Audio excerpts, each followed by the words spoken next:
Selamat datang di Beetle Channel, semoga kita bahagia. Jangan lupa subscribe, like, komen dan share agar channel ini semakin berkembang. Terima kasih. Bab 708, aku akan menyerahkan pengunduran diriku kepadamu besok, Tuan Monty. Valentine menghela napas dan berbicara dengan lembut. Conrad memandang Valentine dengan sinis dan berbicara dengan dingin, "Apa, kau akan mencuci tanganmu dari kejadian ini begitu saja?" Valentine menggelengkan kepalanya dengan kecewa dan berkata, "Bukan itu maksudku, Tuan Monty. Kau tahu bahwa seseorang harus bertanggung jawab atas semua ini. Wajar jika aku yang disalahkan." Conrad berhenti dan berbicara dengan sungguh-sungguh, "Kembalilah dan tenanglah. Aku sibuk, kita akan membicarakannya lain kali." Conrad kemudian pergi tanpa berbalik. Keluar dari hotel, Conrad langsung menuju villa yang tenang. Di halaman belakang ada seorang pria parubaya dengan pakaian tradisional memancing di tepi danau. Matahari cerah dan cuacanya bagus, tetapi suasana hati Conrad sedih seperti badai yang akan datang. "Selamat datang di rumah, Tuan Muda," seorang pelayan menyapa. Conrad melambaikan tangannya dan berbicara dengan acuh tak acuh, "Kalian semua, pergilah. Aku ingin berbicara dengan ayahku sendirian." Para pelayan pergi dan Conrad duduk di samping Stephen. Nada suaranya penuh keputusasaan ketika dia berbicara, "Aku kalah lagi, ayah." Stephen fokus pada partikel yang mengambang di permukaan danau. Dia tampaknya tidak terlalu gelisah tentang kekalahan Conrad. "Sudah kuduga." Conrad sedikit mengernyit mendengar kata-kata Stephen. "Bukankah sudah terlambat untuk mengatakan itu, ayah?" Stephen tersenyum dan menjawab dengan penuh arti, "Apa kau tahu apa perbedaan terbesar antara kau dan Jasper?" Conrad menjawab dengan dingin, "Bocah itu terlalu pandai merencanakan dan sangat pandai menunggu. Setiap saat, selalu seperti ini. Dia selalu menunggu sampai menit terakhir untuk menunjukkan tangannya." Stephen menggelengkan kepalanya. "Itu hanya permukaannya. Biarkan aku bertanya padamu. Sudahkah kau menggali informasi tentang dia dan mengetahui bagaimana Jasper sampai di tempat dia hari ini?" Stephen bertanya lagi. Conrad tertegun sejenak dan menjawab dengan mencibir, "Dia mendapatkan jutaan dolar dari pasar berjangka setahun yang lalu dan kemudian terus menghasilkan lebih banyak uang berdasarkan keberuntungan murni. Kemudian insiden minyak mentah internasional memberinya 1 ton kekayaan. Terus kenapa? Dengan kesempatan seperti itu, bahkan orang bodoh pun bisa menjadi kaya. Lalu bagaimana denganmu? Mengapa kau tidak mengambil kesempatan itu?" Stephen bertanya. Conrad hendak memprotes tetapi dia menyadari bahwa dia tidak punya apa-apa untuk dikatakan ketika dia membuka mulutnya. Memang, semua insiden itu adalah peluang yang sangat menguntungkan, tetapi semuanya sudah berlalu sekarang. Tidak banyak orang yang tahu bahwa akan ada peluang menguntungkan sebelum itu terjadi. Orang-orang yang bisa secara akurat membuat penilaian ini sangat langka, dan mereka semua menjadi kaya berkat itu. Sambil mendesah, Stephen menarik tali pancingnya.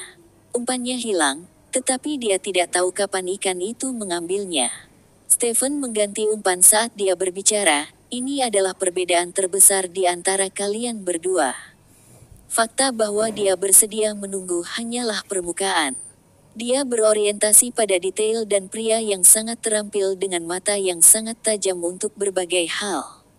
Tidak banyak orang yang sebanding dengannya dalam hal itu di dalam negeri, apalagi kau. Tapi bukan itu intinya sekarang. Terus memangnya kenapa jika kau menemukan apa yang disebut peluang untung? Berapa banyak orang yang benar-benar berani mengambil risiko? Dia melakukan perdagangan pertamanya dengan hipotek dari satu-satunya rumahnya di provinsi ini. Kalah, dan kau hidup di jalanan. Menang, dan kau akan bermandikan kekayaan. Apa kau akan mengambil taruhan itu jika kau berada di posisinya?" Conrad tenggelam dalam pikirannya pada pertanyaan Stephen. "Tidak, kau tidak akan mengambil taruhan itu." Tanpa menunggu jawaban Conrad, Stephen memberikan pendapatnya. "Karena kau seorang Monty. Kau memulai di garis finish yang kebanyakan orang tidak akan pernah bisa mencapainya bahkan jika mereka bekerja keras. Bab 709. Sejak mereka lahir hingga akhir hayat mereka, kau terbiasa menjalani kehidupan yang dimanjakan dan dilindungi. Kau ditetapkan untuk kehidupan yang nyaman bahkan tanpa berjuang untuk itu. Stephen melemparkan pancing keluar dan berbicara dengan tenang. Itu juga perbedaan antara seorang raja yang berjuang untuk tahtanya dan orang yang mewarisinya. Konrad mengatupkan rahangnya. Aku kehilangan hampir $1 miliar lagi kali ini. Tidak adil. Apa ruginya sedikit? Keluarga Monty dapat mengambil lebih dari itu. Jasper adalah latihan target terbaik yang bisa aku berikan kepadamu. Ini bukan target yang mudah dan kau mungkin terluka jika tidak hati-hati. Kau kalah 2 kali melawannya, setiap kekalahan lebih buruk dari yang terakhir. Sementara itu, Jasper semakin kuat setiap hari. Dia mendapat untung setiap kali kau kalah dan jika ini terus berlanjut, jarak antara kalian berdua hanya akan berkurang sampai kalian berdua berakhir sama. Konrad tidak senang dengan ucapan Stephen. Dia pikir dia siapa? Seolah-olah dia layak menjadi tandinganku. Pada kenyataannya, menurutku dia ada di suatu tempat di atasmu di mataku, Stephen berbicara dengan sungguh-sungguh. Konrad mengatupkan rahangnya. Aku tidak akan membiarkan dia lolos begitu saja. Tenang dan jernihkan pikiranmu. Kemudian putuskan apa yang ingin kau lakukan selanjutnya. Stephen memberi alat pancing pada Konrad. Ayo memancing di kolam saat kau senggang. Ambil napas dan fokus, itu membantu dengan merenungkan banyak hal penting. Semakin penting keputusan, semakin tenang dan terbuka lingkungan yang kau butuhkan untuk berpikir. Jangan berpikir untuk masuk sampai kau menangkap setidaknya 3 ikan. Stephen kemudian bangkit untuk pergi. Oh, satu hal lagi. Stephen tiba-tiba menoleh ke arah Konrad ketika dia sedang berjalan dan bertanya, kau memiliki Valentine Estrada di sisimu, kan? Konrad mengangguk, ya, tapi dia memutuskan untuk mengundurkan diri. Dia menjanjikan, pertahankan dia di sisimu, kata Stephen. Konrad sedikit mengernyit dan menjawab, dia ahli, tapi kejadian ini. Sebagai atasan, kita harus belajar menerima kekurangan orang lain. Lebih penting lagi, kau harus tahu bagaimana membuat orang-orangmu benar-benar setia kepadamu. Bagaimana dia akan menghormatimu jika alih-alih mendorong semua kesalahan kepadanya, kau membuatnya tetap di sisimu. Stephen bertanya dengan tenang. Konrad memikirkannya sebelum mengangguk sedikit. Aku mengerti. Sementara Konrad dan Stephen berbicara di villa, Jasper juga kembali ke perusahaan investasi. Chad, yang telah menerima panggilan telepon sepanjang jalan, memerah karena kegembiraan. Popularitasnya meledak, Tuan Lain. Popularitas Mellow meledak. Pedagang yang tak terhitung jumlahnya memohon produk kita. Mereka semua bersedia membayar di muka. Selama itu berarti mereka akan mendapatkan produk. Di kantor, Jasper tersenyum sambil duduk. Aku berharap tidak kurang. Tapi aku ingin kau memastikan bahwa kita hanya akan memproduksi sesuai dengan apa yang telah kita prediksi, tidak satu perangkat lagi. Chad bingung. Tapi kenapa, Tuan Lain? Mellow sangat diminati saat ini. Kita harus mengambil kesempatan ini untuk memproduksinya dalam jumlah besar.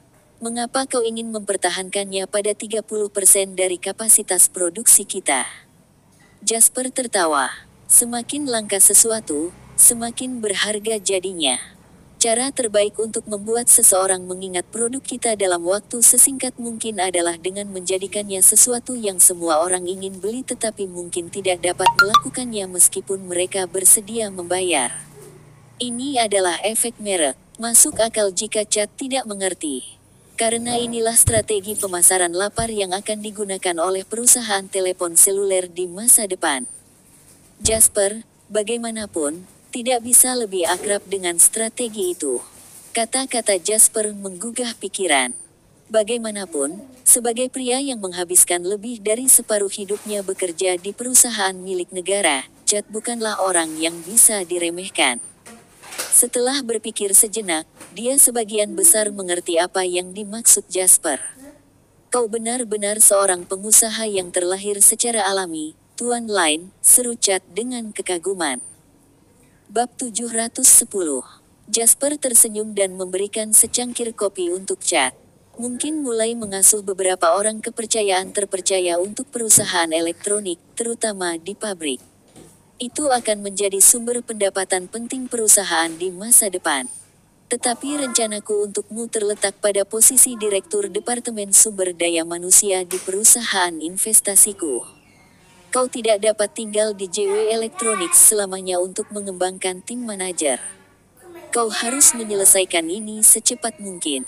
Chad mengangguk mengerti. Baiklah, aku akan melatih beberapa pemimpin. Aku akan mengadakan pertemuan keseluruhan dengan semua perusahaan di bawah JW Capital pada saat kau menduduki posisimu. 1.